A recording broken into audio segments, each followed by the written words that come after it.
દેવભૂમિ દ્વારકામાં ધીરે ધીરે સ્થાનિક સ્વરાજ્યની ચૂંટણીનો જંગ જામી રહ્યો છે। દ્વારકાના ધારાસભ્ય પબુભા માણેક દ્વારા જામરાવલ ખાતે નગરપાલિકાની ચૂંટણીના પ્રચારની શરૂઆત કરી હતી।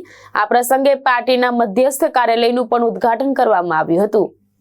જાહેર સભાને સંબોધતા પબુભા માણેકે સ્થાનિક નાગરિકોને ગેરંટી આપી હતી કે તમે એક વખત સંપૂર્ણપણે ભાજપની બોડી જીતાડીને લાવો, પછી કોઈ કામ બાકી રહેશે તો તેની સંપૂર્ણ જવાબદારી મારી રહેશે।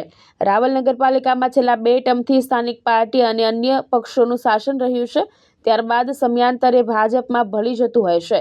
આ પરિસ્થિતિને કારણે રાવલનો વિકાસ દેવભૂમિ દ્વારકાની અન્ય નગરપાલિકાઓની સરખામણીએ પાછળ રહ્યો હોવાનું પણ જાણવા મળ્યું હતું। આ જાહેર સભામાં જિલ્લા ભાજપ પ્રમુખ મયુર ગઢવી સહિત ભારતીય જનતા પાર્ટીના અનેક આગેવાનો અને કાર્યકરો મોટી સંખ્યામાં ઉપસ્થિત રહ્યા હતા।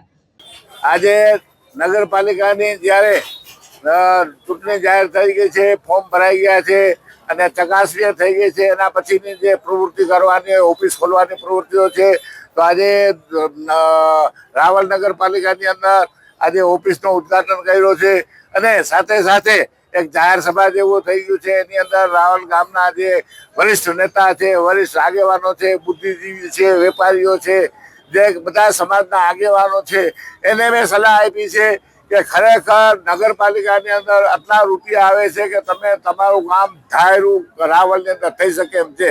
માત્ર ને માત્ર એક સંગઠનની જરૂર છે ને જે 15 વર્ષથી આ વેર વિખેર થઈ ગયું છે, એ વેર વિખેરને સરખું કરી અને પૂરેપૂરી બોડીને ચૂંટાવીને લઈ આવો અને આયા કામ થાય। અને એ બોડીની અંદર પણ કાંઈ તમને લાગે, મેં જાહેરમાં કીધું કે ગામના કોઈ પણ વરિષ્ઠ નાગરિક આવીને મને ફરિયાદ કરો તો હું એનો જવાબદાર છું, આવી ગેરંટી મેં આપી છે।